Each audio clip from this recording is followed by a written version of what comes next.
प्यारे विद्यार्थियों, @English+2.0 में आप सभी का स्वागत है। हम लोगों ने एक क्लास करी थी, आप लोगों को याद होगा, फार्मूला रिवीजन की, फास्ट ट्रैक फार्मूला रिवीजन, जिसमें हम लोगों ने पूरे पूरे चैप्टर के फार्मूले को केवल रिवाइज किया था। पार्ट 1 पे आप लोगों का मुझे ज़्यादा से ज़्यादा स्नेह मिला। आज हम उसका पार्ट 2 लेकर के आए हैं और आपसे एक रिक्वेस्ट आज ये रखेंगे कि जब आप इस पार्ट 2 को अपने फ़ोन में आप देखिएगा, तो देखने के साथ साथ इसे अपने फ्रेंड सर्किल में या जो भी पढ़ने वाले विद्यार्थी हैं उनके साथ एक बार शेयर कर दीजिए। ठीक है, बाकी शुरू करेंगे अपने क्लास की। अब क्लास शुरू करने से पहले हम आपको क्या बताना चाहेंगे कि सपने वह नहीं होते जिन्हें हम सोते हैं। अक्सर ये कहा जाता है कि रात में हम सो रहे थे, हमने सपना देखा, लेकिन अकॉर्डिंग टू मी वो सपना नहीं है, वो आपके मन का भ्रम है। सपने वह है जो हमें सोने ही ना दे। मीन्स हम अपने जीवन के लिए, हम अपने लक्ष्य के लिए यदि कोई सपना सजो के रखे हैं और वह मुझे सोने ही ना दे, मीन्स उसके लिए निरंतर जगते हुए अगर हम मेहनत कर ले जाएं, तो रियल में वही सपना है जिससे हमारा जीवन, जिससे हमारा करियर आगे बढ़ने वाला है। बात करें आज के टॉपिक की, तो ये यूनिट सेकेंड, कहाँ, यूनिट सेकेंड यहाँ से शुरू हो जाता है और यूनिट सेकेंड को हम लोग कहते हैं करंट इलेक्ट्रिसिटी, धारा विद्युत। ठीक है, क्या कहते हैं, इस यूनिट को हम लोग धारा विद्युत के नाम से जानते हैं, जो यहाँ पे लिखा हुआ है। आज इसकी कुछ इम्पोर्टेंट जो भी इसमें टॉपिक है उसको हम लोग पढ़ने का प्रयास करेंगे। तो धारा विद्युत में सबसे पहले परिभाषा आती है विद्युत धारा की। जैसा कि आप लोगों ने पढ़ा है, आवेश प्रवाह की समय दर को विद्युत धारा कहते हैं, तो वही हम भी बताएंगे। धारा को I से डिनोट करते हैं, आवेश को Q से डिनोट करते हैं, समय को T से डिनोट करते हैं। तो I = Q/T हो जाएगा। मात्रक इसका एम्पियर होगा और यह एक अदिश राशि। आवेश प्रवाह की समय दर को क्या कहते हैं, विद्युत धारा कहते हैं। I बराबर क्या होगा, Q/T होगा, चाहे कैपिटल में लिखो चाहे स्मॉल में लिखो।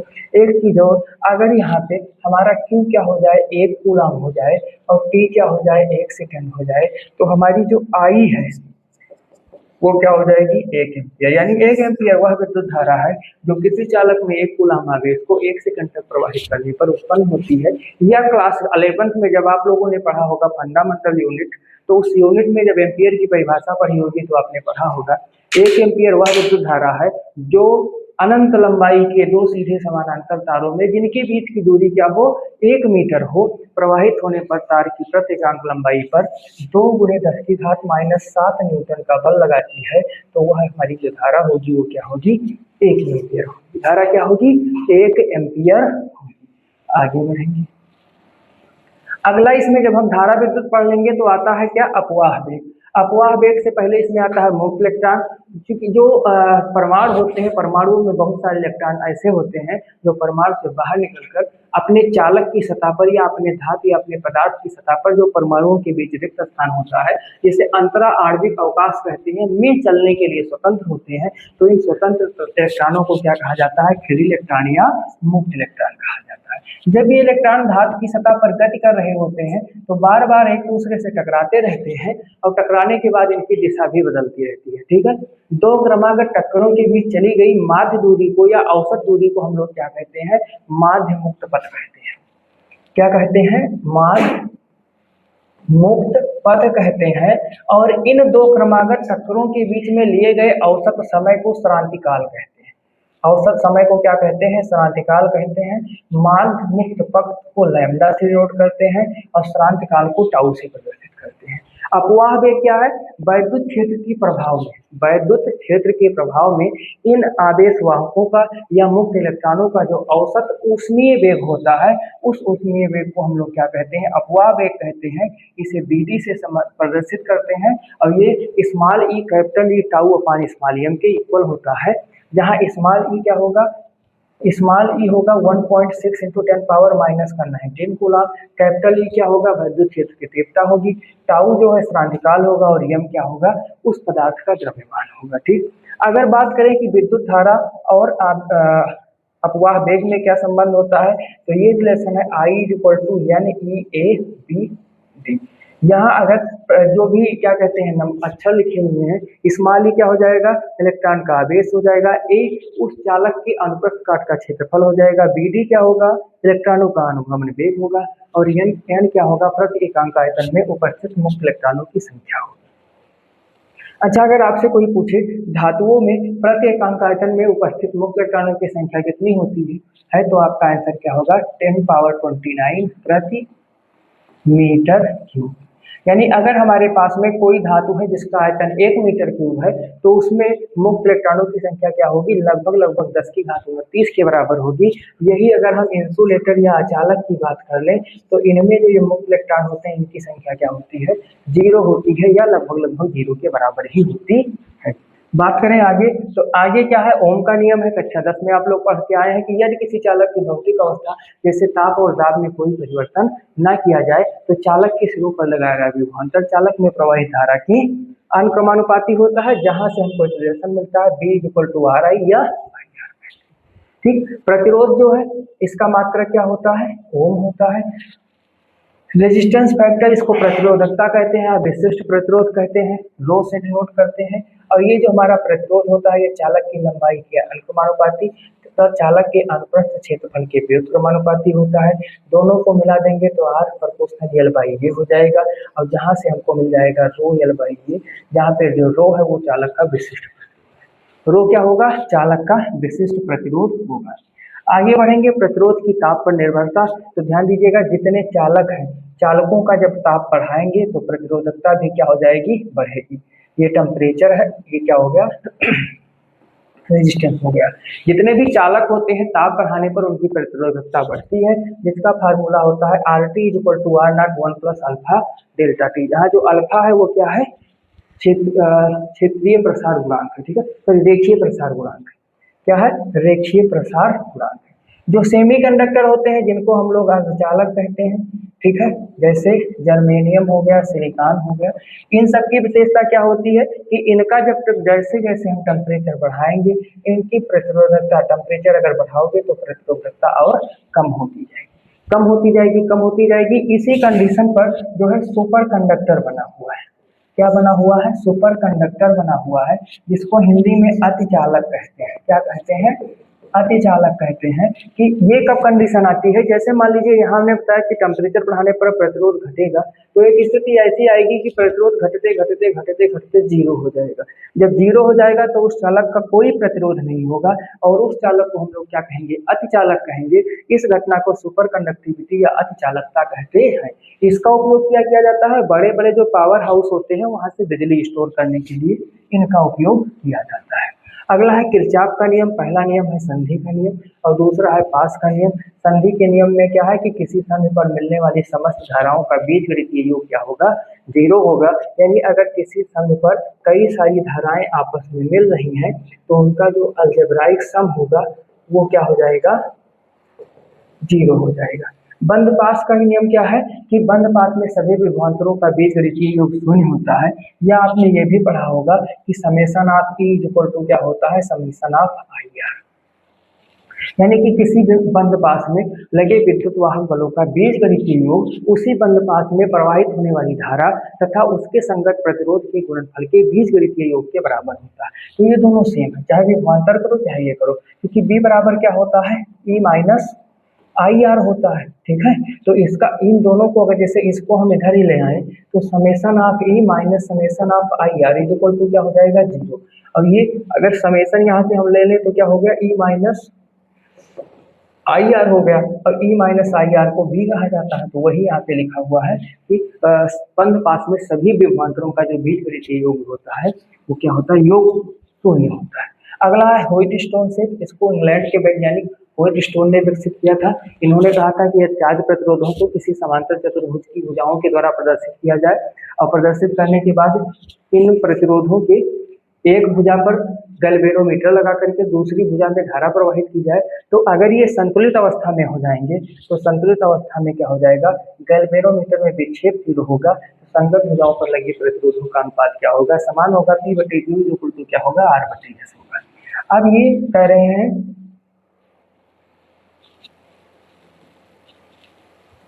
ठीक, ये बता रहे हैं कि अगर ऐसे मान लीजिए कोई क्या है,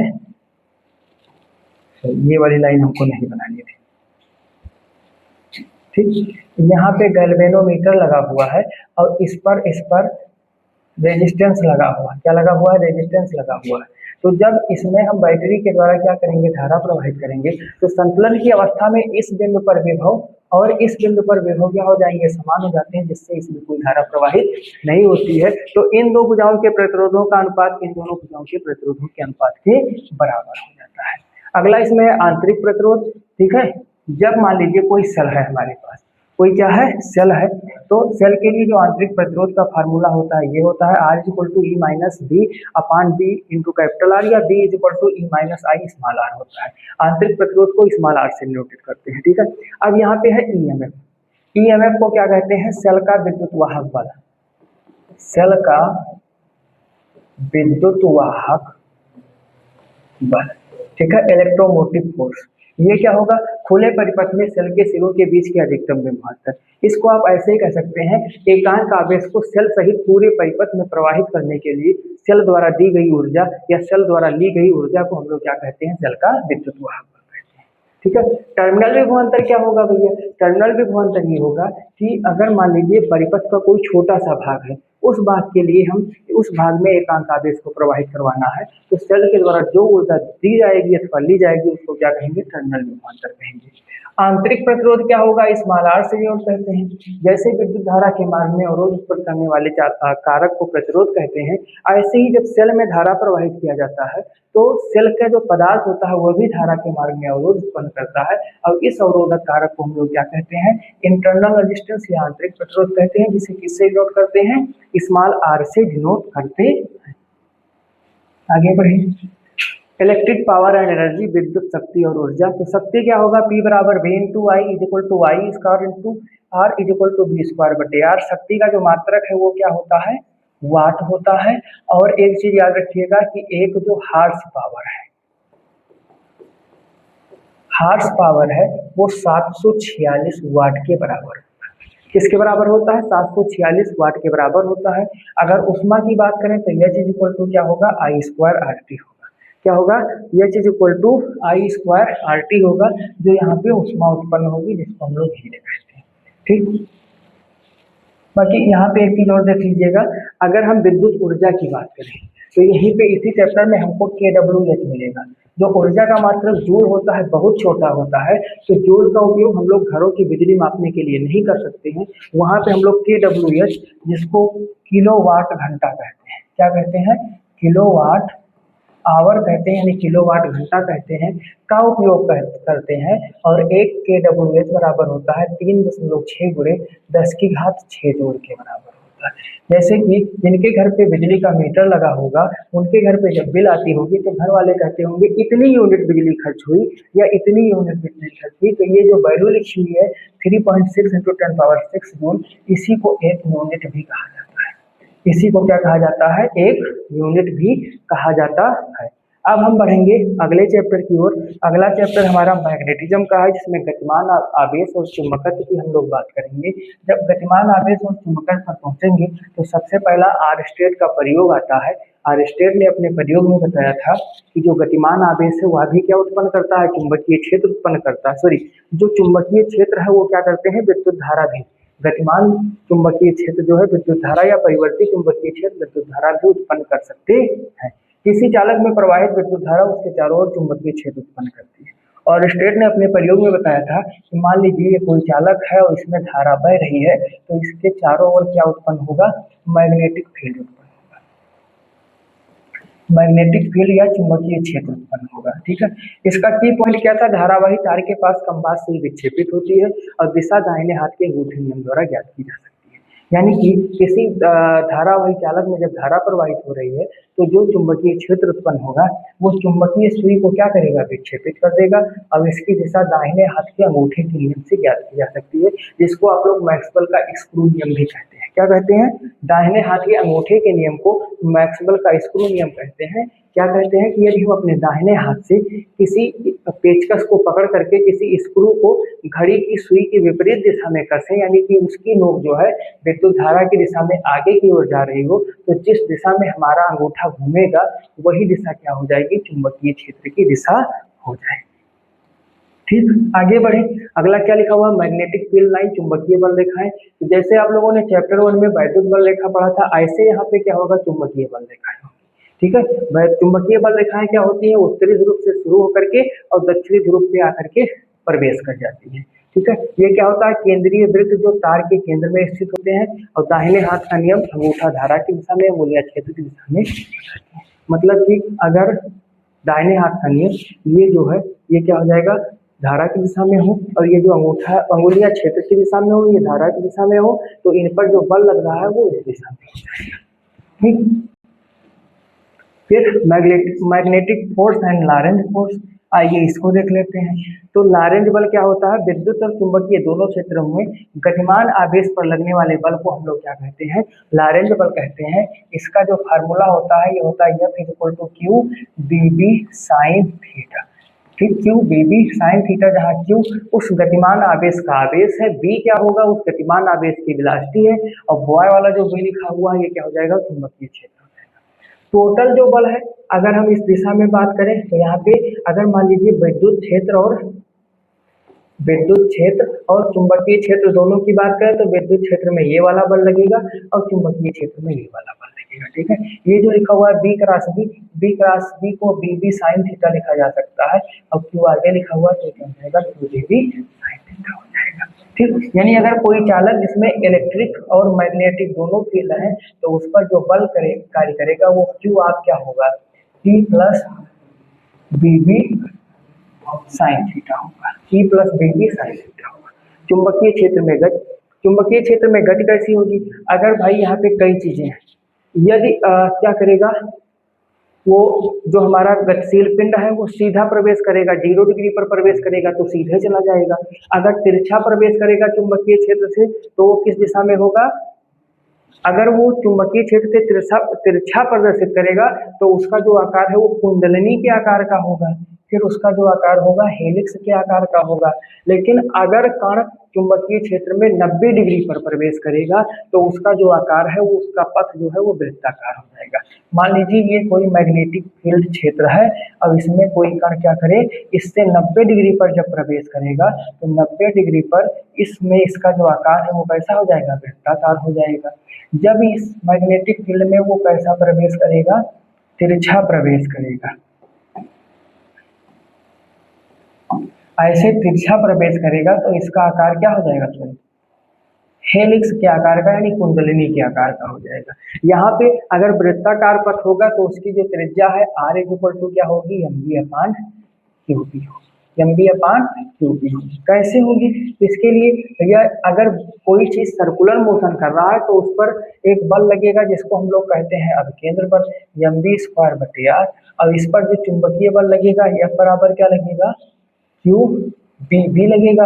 90 डिग्री पर प्रवेश कर रहा है, साइन 90 का मान 1 हो जाएगा, तो यहाँ से इससे इसका ये स्क्वायर कैंसिल हो जाएगा, एम बी बटे आर बराबर क्या बचा, क्यू बी बचा, तो यहाँ से आर बराबर क्या हो जाएगा, M B upon Q B. इस फार्मूले को याद रखिएगा, मोस्ट इंपॉर्टेंट फार्मूला है, हर साल कोई ना कोई न्यूमेरिकल इस फार्मूले पर आता ही आता है।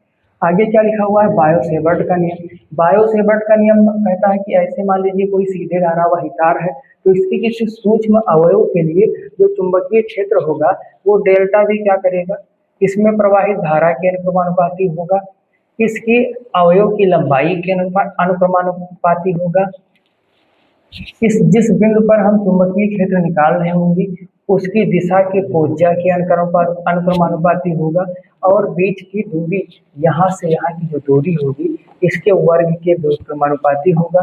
तो delta B is equal to यहाँ से हमको मिल जाएगा, पहले अनुक्रमानुपाती ही लगाओ, I delta L sine theta upon R square, या फिर delta B is equal to मिल जाएगा mu not upon 4 pi I delta L sine theta बटे आर स्क्वायर। म्यू नॉट को निर्वात की चुंबकशीलता कहते हैं, जिसका जो मान है ये होता है 4 पाई इंटू 10⁻⁷।